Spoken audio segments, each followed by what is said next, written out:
શ્રી ગણેશાય નમઃ.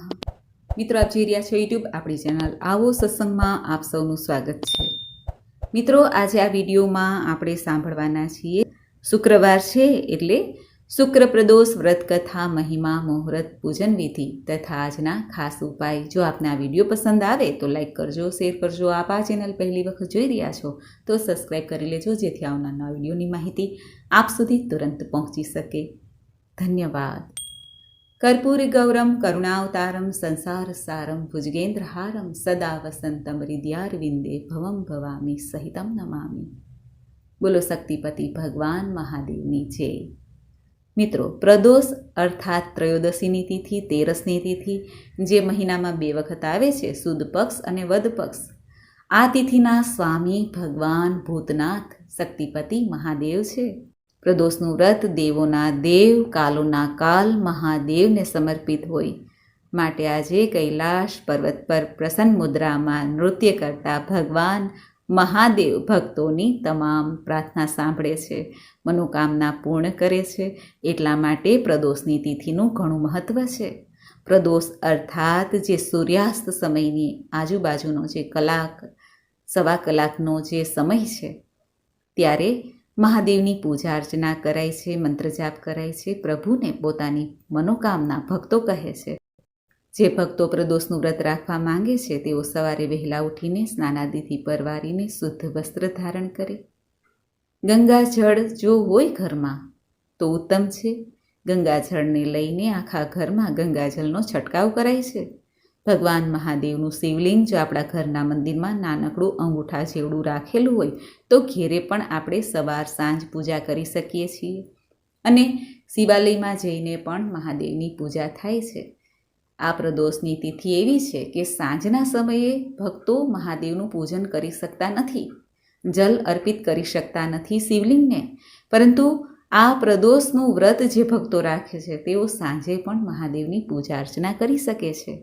ભગવાન મહાદેવને ગંગાજલ છે અથવા શુદ્ધ જલ છે, કાચું દૂધ છે, દહીં છે, શેરડીનો રસ છે, તલ છે, ચાહે કાળા હોય સફેદ હોય, જવ છે, પીળી સરસવ છે અને અનેક પ્રકારના અનાજ છે, ઘઉં, ચોખા જેને અક્ષત કહીએ છીએ. આ ઉપરાંત જે અનાજ, વિવિધ દાળો છે તેનાથી પણ મહાદેવની પૂજા થાય છે. અલગ અલગ મનોકામનાને લઈને ભક્તો આ રીતે પૂજા અર્ચના કરે છે. ભગવાનની સામે દીપદાન કરે છે. સામે આખું શ્રીફળ અને દક્ષિણા મુકાય છે. ધૂપ દીપ નૈવેદ્યથી પૂજન કરીને મહાદેવને પ્રણામ કરીને આ પ્રદોષની કથા સંભળાય છે. શિવ પુરાણનું વાંચન થાય છે. શિવજીના 108 નામ છે, શિવ સહસ્ત્ર નામ છે, શિવજીની સ્તુતિ છે. જે આપણને કોઈ આવડતી હોય એ પ્રમાણે સ્તુતિ ભક્તો કરે છે અને શિવજીના મંત્ર જાપ કરે છે. રાવણ, બાણાસુર, ભગવાન શ્રી હરિલક્ષ્મીપતિ નારાયણ આ પ્રદોષ કાળમાં ભગવાન મહાદેવની પૂજા કરીને ઘણા બધા વરદાનો પ્રાપ્ત કરી ચૂક્યા છે. પ્રદોષનું વ્રત ભોળાનાથનું છે. જે ભોળાનાથ એટલા માટે કહેવાય છે કે તુરંત પ્રસન્ન થઈ જનારા દેવ છે. માત્ર 1 લોટો જલ અને 1 બિલ્વપત્ર ચડાવવામાં આવે મહાદેવનું સ્મરણ કરીને તો પણ પ્રભુ તુરંત પ્રસન્ન થઈ જાય છે. આજે ભગવાનને ચંદન, અબીલ, ગુલાલ, પુષ્પ, બિલ્વપત્ર, ધતુરો, સમીપત્ર, જનેવું અને જલપાત્ર પણ ધરાય છે. અને એવું પણ કહેવાય છે કે પ્રદોષકાળ અર્થાત જે સંધ્યા સમય હોય છે ત્યારે ભગવાન ભૂતનાથ પોતાના ગણો સાથે વિચરણ કરે છે આકાશ માર્ગે.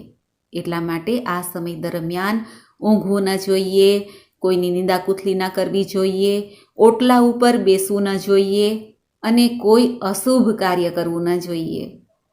કારણ કે અત્યારે મહાદેવનો કાળ કે સમય હોય છે. આપણે શાસ્ત્રોમાં કથા પણ સાંભળી છે કે ઋષિ કશ્યપને 2 પત્ની હતી, દિતિ અને અદિતિ. અદિતિ કે જે દેવોની માતા હતા, દિતિ કે જે અસુરોના માતા હતા. એ દિતિએ પોતાના પતિ અર્થાત ઋષિ કશ્યપ પાસે સંતાન સુખની કામના કરી હતી. તે આ પ્રદોષકાળ હતો જ્યારે ઋષિએ ના કહી કે અત્યારે મહાદેવનો સમય છે, મહાદેવ વિચરણ કરવા નીકળે છે.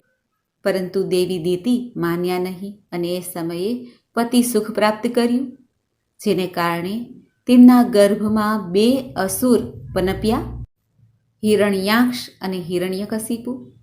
માટે કહેવાય છે કે આ દરમિયાન પતિ પત્નીએ પણ સંયમ રાખવો જોઈએ. આ પ્રદોષકાળ એવો કાળ છે કે જેમાં ભગવાન નૃસિંહે અવતાર ધારણ કર્યો હતો અને હિરણ્યકશિપુને મોક્ષ આપ્યો, પ્રહલાદજીની રક્ષા કરી હતી. પ્રદોષકાળ અર્થાત સૂર્યાસ્ત સમયે આપણે ઘરમાં પણ ધૂપબત્તી કરીએ છીએ ને, એક તો સવારે એક સાંજે, જે પ્રદોષકાળ કહેવાય છે. પ્રદોષકાળમાં ભૂત પ્રેત આદિ ગણો પણ વિચરણ કરતા રહે છે. એટલા માટે અત્યારે આપણે ઘરમાં પોઝિટિવિટી લાવવા માટે ઈશ્વરની આરાધના કરીએ છીએ, આપણા કુળદેવીનું સ્મરણ કરીએ છીએ, દીવા ધૂપ કરીએ છીએ, જેથી ઘરમાં સકારાત્મક શક્તિનું આગમન રહે, માતા મહાલક્ષ્મીનું આગમન રહે અને અશુભતા દૂર રહે. આમ પ્રદોષના સમયનું ઘણું મહાત્મય છે. પ્રદોષ વ્રત એવું છે કે શાસ્ત્રોમાં તો ત્યાં સુધી કહેવાનું છે કે જ્યારે ઘોર કલયુગ આવશે, કોઈ વ્રતનો નિયમ રહેશે નહીં, ત્યારે એકમાત્ર વ્રત રહેશે, તે છે પ્રદોષનું વ્રત, મહાદેવનું વ્રત, ભોળાનાથનું વ્રત, જે દેવોના દેવ મહાદેવ છે. ભગવાન શિવની ઉપાસના કરવાથી કુંડળીમાં રહેલા અશુભ દોષ ગ્રહો આદિ પણ શાંત થાય છે, સુખ સમૃદ્ધિ આવે છે. પ્રદોષ વ્રત કરવાથી અને તે દિવસે દાન પુણ્ય કરવાથી પણ વિશેષ લાભની પ્રાપ્તિ થાય છે, અક્ષય પુણ્યની પ્રાપ્તિ થાય છે.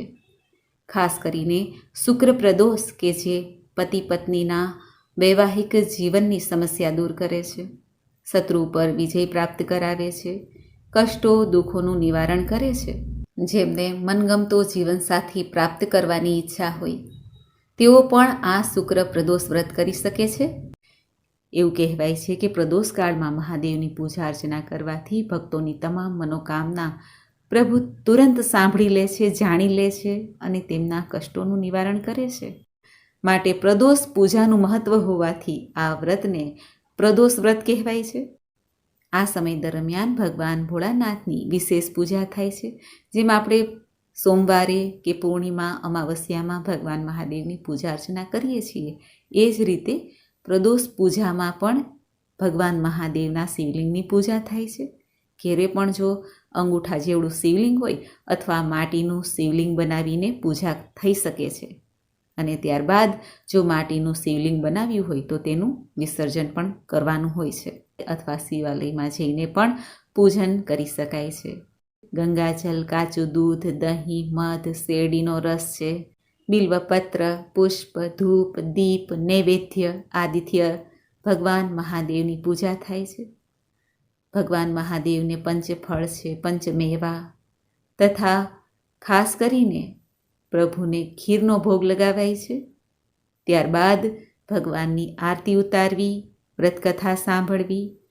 જો ભગવાન મહાદેવના ચાલીસા પાઠ, બાવની પાઠ કે જે આપણને સ્તુતિ પાઠ આવડતા હોય તે કરી શકાય છે, મંત્ર જપ કરી શકાય છે, જે ભોળાનાથના મંત્ર જપ આપણને આવડતા હોય. પ્રદોષ વ્રત તે સુખ સમૃદ્ધિ આપનાર વ્રત છે, આરોગ્ય, સૌભાગ્ય અને જીવનમાં સફળતા આપનાર વ્રત છે. આપણે માતા પાર્વતીની પૂજા કુળદેવીના રૂપમાં કરીએ છીએ, જે આપણા સૌની રક્ષા કરે છે, આપણા કુટુંબની રક્ષા કરે છે, આપણા વંશની રક્ષા કરે છે. એવા મા ભગવતીની પૂજા ઉપાસના જો શિવજીની સાથે આજે કરવામાં આવે તો ઉત્તમ ફળની પ્રાપ્તિ થાય છે. શિવ અને શિવા એક જ છે.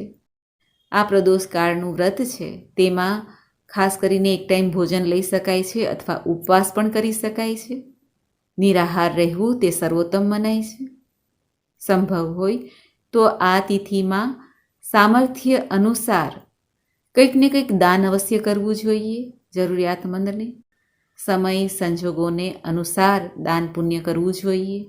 ભૂખ્યાને અન્ન, તરસ્યાને જળ અને જેમને વસ્ત્રની આવશ્યકતા છે, ધનની આવશ્યકતા છે, એ રીતે જો પ્રભુએ શક્તિ આપી હોય તો આપણે દાન પુણ્ય કરી શકીએ છીએ. 7 વાર પ્રમાણે પ્રદોષનું વ્રત જ્યારે પણ આવે તેનું ફળ અલગ અલગ કહેવાનું છે, તે પણ આપણે જાણી લઈએ. રવિવારે આવતું પ્રદોષનું વ્રત કે જે રવિ પ્રદોષ કહેવાય છે, તે નિરોગી કાયા, નિરોગી મન આપે છે. સોમવારે આવતું પ્રદોષનું વ્રત ઈચ્છા અનુસાર ફલ પ્રાપ્ત કરાવનાર છે. મંગળવારે આવતું પ્રદોષનું વ્રત તે રોગમાંથી મુક્તિ દેનાર છે, સ્વાસ્થ્ય પ્રદાન કરનાર છે. બુધવારે આવતું પ્રદોષનું વ્રત તે દરેક પ્રકારની મનોકામના પૂર્ણ કરનાર છે. ગુરુવારે આવતું પ્રદોષનું વ્રત શત્રુ નાશ કરનાર તથા શુક્રવારે આવતું પ્રદોષનું વ્રત સુખ સૌભાગ્ય આપનાર છે. શનિવારે આવતું પ્રદોષનું વ્રત સંતાન સુખ દેનાર છે. આ રીતે દરેક વાર પ્રમાણે પ્રદોષની તિથિનું મહત્વ અલગ અલગ છે. જે ભક્તો કોઈ પણ મનોકામના અર્થે પ્રદોષનું વ્રત કરવા માંગે તો તે પણ કરી શકે છે. જેમ કે સંતાનના સુખ માટે, સંતાન પ્રાપ્તિ માટે શનિ પ્રદોષ ઉત્તમ છે. જો જીવનમાં શત્રુ ભય હોય તો શત્રુ બાધા નિવારણ અર્થે ગુરુ પ્રદોષનું વ્રત કરાય છે. આ રીતે પણ પ્રદોષની તિથિ જે વારે આવે એ પ્રમાણે પણ વ્રત કરી શકાય છે. 13 પ્રદોષ થાય ત્યારે વ્રતનું ઉજવણું પણ કરી શકાય છે, સાધારણ રીતે દાન પુણ્ય કરીને, અને જીવનભર પણ પ્રદોષનું વ્રત કરી શકાય છે, જે જેની શ્રદ્ધા વિશ્વાસ એ પ્રમાણે. પ્રદોષના વ્રતનું મહત્વ એટલા માટે પણ છે, ભગવાન શિવજીએ જ માતા સતીને આ વ્રતની મહત્તા સંભળાવેલી છે અને વેદવ્યાસજીએ પણ આ વ્રતના મહાત્મયને સંભળાવેલું છે. પ્રદોષ વ્રત વિધાન સૂતજીએ પણ આ વ્રતને કહેલું છે. તો મિત્રો, આપણે સાંભળ્યું શુક્ર પ્રદોષના મુહૂર્ત વિશે, મહિમા વિશે, પૂજન વિધિ વિશે. હવે આપણે સાંભળીએ શુક્ર ત્રયોદશી કે શુક્ર પ્રદોષની વ્રત કથા. બોલો શક્તિપતિ ભગવાન મહાદેવની જય. પ્રાચીન સમયની વાત છે. એક નગરમાં 3 મિત્રો રહેતા હતા. ત્રણેય વચ્ચે ઘનિષ્ઠ મિત્રતા હતી. એક રાજકુમાર, બીજો બ્રાહ્મણ કુમાર અને ત્રીજો વણિક કુમાર. રાજકુમાર અને બ્રાહ્મણ પુત્રના વિવાહ થઈ ચૂક્યા હતા જ્યારે વણિક પુત્રના લગ્ન થઈ ગયા હતા, પણ તેની પત્ની પિયરમાં જ હતી. આણું આવવાનું બાકી હતું. એક દિવસ બ્રાહ્મણ પુત્રએ નારીની પ્રશંસા કરતા કહ્યું, નારી વિના ઘર ભૂત બંગલા જેવું લાગે છે. નારીથી જ સંસાર શોભે છે, નારીથી જ ઘરનો ઉંબરો શોભે છે. બ્રાહ્મણ પુત્રના આવા વચનો સાંભળીને વણિક પુત્રને મનોમન પત્નીને પિયરમાંથી તેડી લાવવાનો નિર્ધાર થયો. વણિક પુત્ર પોતાના ઘેરે ગયો અને માતા પિતાને પોતાનો વિચાર જણાવ્યો. ત્યારે માતા પિતાએ કહ્યું, બેટા, અત્યારે શુક્ર દેવતા અસ્તાચલ ઉપર છે. આવા દિવસોમાં વહુ દીકરીને પોતાના ઘેરેથી વિદાય કરીને લાવવી શુભ મનાતું નથી.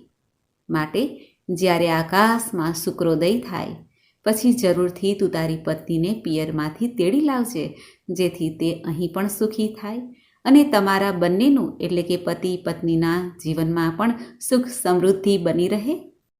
પરંતુ વણિક પુત્ર તો જીદે ચડ્યો. તે બોલ્યો, ના, હું તો આજે જ મારી પત્નીને તેડીને લઈ આવીશ. માતા પિતાએ બહુ સમજાવ્યું, પરંતુ માન્યો નહીં પુત્ર. વણિક પુત્ર પોતાના સાસરે ગયો. તેના સાસુ સસરાને જ્યારે તેની ઈચ્છાની વાત કરી ત્યારે જમાઈને સમજાવવાનો પ્રયત્ન સાસુ સસરાએ ઘણો કર્યો, પરંતુ બધું વ્યર્થ જ ગયું. છેવટે કચવાતા મને પોતાની દીકરી જમાઈને વિદાય કરી. સાસરેથી વિદાય લઈને પતિ પત્ની રવાના થયા. પહેલાંના સમયમાં ગાડામાં બેસીને જ એક ગામથી બીજા ગામે જવાતું હતું. ગાડું તૈયાર કરવામાં આવ્યું. રસ્તે જતાં ગાડાનું પૈડું તૂટી ગયું. પતિ પત્ની બંને ઘાયલ થયા. જેમ તેમ કરીને ગાડાને સરખું કરીને મંદ ગતિએ આગળ વધ્યા. થોડેક આગળ જતાં રસ્તામાં ડાકુઓ મળ્યા. ડાકુઓએ તેમનું બધું ધન, દર, દાગીના વગેરે લૂંટી લીધું અને પલાયન થઈ ગયા. પતિ પત્ની રોતા કકડતા ઘેરે પહોંચ્યા. ઘરમાં દાખલ થયા કે તરત જ નાગે વણિક પુત્રને ડંખ માર્યો. તે બેભાન થયો. વૈદ્ય ઘણા પ્રયત્ન કર્યા, પરંતુ પરિણામ શૂન્ય આવ્યું. વૈદ્યએ વણિકને કહ્યું, ભાઈ, અમારું કામ દર્દીને સાજા કરવાનું છે. જીવન આપવું ન આપવું તે તો ઉપરવાળાના હાથમાં છે. મારું માનવું છે કે તમારો પુત્ર વધુમાં વધુ 3 દિવસ જ આ હાલતમાં જીવશે, પછી મૃત્યુ પામશે. જ્યારે બ્રાહ્મણ પુત્રને આ ઘટનાની ખબર પડી તો મિત્રના માટે મિત્રને લાગણી ઉપજી અને તે દોડીને વણિક પુત્ર પાસે આવ્યો. બ્રાહ્મણનું સંતાન એટલે વિદ્યા તેને કોઠે પડેલી હોય છે, તેમાં નવાઈ નથી. તુરંત બ્રાહ્મણ પુત્રએ પોતાના વિદ્યાના આધારે વણિકને જણાવ્યું કે તમારા પુત્ર પર સંકટ આવવાનું કારણ એ છે કે તે પોતાની પત્નીને શુક્ર અસ્ત અવસ્થામાં છે ત્યારે પિયરથી લાવ્યો છે. તેથી તેની પત્ની જો શુક્ર પ્રદોષ વ્રત કરે, સંકલ્પ કરે, તેની પત્નીને ફરીથી પિયર મોકલી આપો તો જ તમારો દીકરો જીવિત થશે. પત્નીએ તો તરત શુક્ર પ્રદોષ વ્રત કરવાનો સંકલ્પ કરી લીધો અને વેલ ચડાવી તેમાં પોતાના પતિને સુડાવીને પિયર તરફ જવા રવાના થઈ. જ્યારે પત્ની પોતાના પતિ સાથે પિયર તરફ રવાના થઈ કે પતિની હાલત ફરી સુધરવા લાગી. પિયર પહોંચતા સુધીમાં તો તેનો પતિ એકદમ સ્વસ્થ થઈ ગયો. જ્યારે શુક્ર ઉદય થયો ત્યારે તે પોતાની પત્નીને લઈને પોતાના ઘેરે પાછો પરત થયો. પતિ પત્ની બંને સુખેથી રહેવા લાગ્યા અને જીવ્યા ત્યાં સુધી શુક્ર પ્રદોષનું વ્રત કર્યું. મૃત્યુ પછી શિવલોક ધામને પ્રાપ્ત થયા.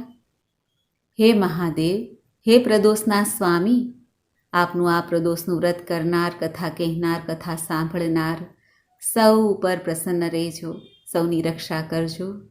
હે પ્રભુ, સૌને સુખ શાંતિ પ્રદાન કરજો. બોલો ભગવાન શક્તિપતિ મહાદેવની જય. શુક્ર પ્રદોષના દિવસે ભગવાન મહાદેવના શિવલિંગનો વિવિધ રીતે અભિષેક કરીને ભક્તો મનોવાંછિત ફળની પ્રાપ્તિ કરી શકે છે. આજના દિવસે શિવલિંગ પર દૂધથી કે ગંગાજળથી અભિષેક કરવાથી મનની શાંતિ પ્રાપ્ત થાય છે, સંતાન સુખની પ્રાપ્તિ થાય છે. ઘીથી અભિષેક કરવાથી વંશવૃદ્ધિ થાય છે. સાકર મિશ્રિત દૂધથી અભિષેક કરવાથી સતબુદ્ધિની પ્રાપ્તિ થાય છે. મધથી શિવલિંગનો અભિષેક કરવાથી પાપોનો નાશ થાય છે. શેરડીના રસથી શિવલિંગનો અભિષેક કરવાથી લક્ષ્મી પ્રાપ્તિ થાય છે. ગંગાજળથી અભિષેક કરવાથી ભોગ અને મોક્ષની પ્રાપ્તિ થાય છે. તીર્થોના વિવિધ જળ લઈને શિવલિંગનો અભિષેક કરવાથી સુખ શાંતિ પ્રાપ્ત થાય છે. માત્ર સાદું જળ ભગવાન મહાદેવના શિવલિંગ ઉપર અર્પિત કરવાથી સુખ મળે છે, સંતાનમાં વૃદ્ધિ થાય છે. જ્વર જેવા પ્રકોપમાંથી પણ મુક્તિ મળે છે. સરસવના તેલથી કે દર્ભથી અભિષેક કરવાથી શત્રુ નાશ થાય છે. આ રીતે વિવિધ અભિષેક કરવાથી પણ મહાદેવની કૃપા પ્રાપ્ત થાય છે.